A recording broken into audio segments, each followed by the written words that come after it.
এই 5টি অভিযোগে আমরা সন্দেহাতীতভাবে প্রমাণ করতে পারি। জুলাই গণঅভ্যুত্থানের সময় সংঘটিত ব্যাপক হত্যাকাণ্ড ও অন্যান্য মানবতা বিরোধী অপরাধের মামলায় ক্ষমতাচ্যুত প্রধানমন্ত্রী শেখ হাসিনা সহ 3 জনের বিরুদ্ধে করা বহুল আলোচিত মামলার রায় আজ ঘোষণা করা হচ্ছে।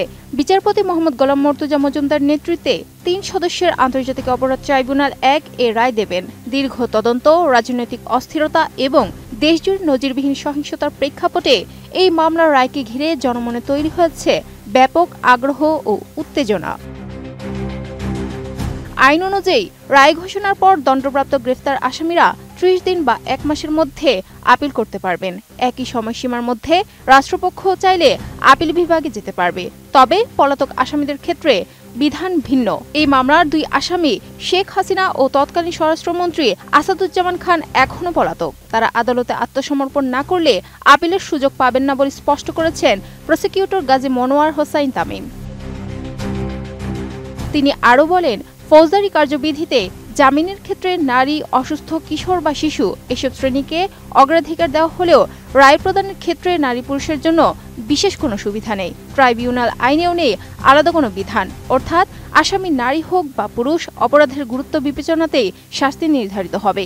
মানবতা বিরোধী অপরাধের মতো গুরুতর মামলায় এই নীতি অনুসরণ করা হবে। কিন্তু রায় প্রদানের ক্ষেত্রে নারীকে আমাদের সাধারণ আইনেও কোনো আলাদা প্রিভিলেজ দেওয়া হয় নাই, আর আমাদের এই আইনেও কোনো আলাদা প্রিভিলেজ নেই। এই মামলায় গ্রেফতার হওয়া একমাত্র আসামি চৌধুরী আব্দুল্লাহ আল মামুন ইতোমধ্যে নিজের দোষ স্বীকার করে রাজসাক্ষী হয়েছেন। তিনি ট্রাইব্যুনালের জবানবন্দিতে চাঞ্চল্যকর তথ্য তুলে ধরেন। তার মতে, গত বছরের 18 জুলাই তিনি তৎকালীন স্বরাষ্ট্রমন্ত্রী আসাদুজ্জামান খানের মাধ্যমে সরাসরি প্রধানমন্ত্রী শেখ হাসিনার কাছ থেকে বৈষম্য বিরোধী ছাত্র আন্দোলন দমনে লেথাল ওয়েপন বা প্রাণঘাতী অস্ত্র ব্যবহারের নির্দেশ পেয়েছিলেন। আমি বুঝি নির্মাণের শিল্প, সালাম স্টিল বোঝে ডিউরেবিলিটি। সালাম স্টিল, মোস্ট ডিউরেবল স্টিল।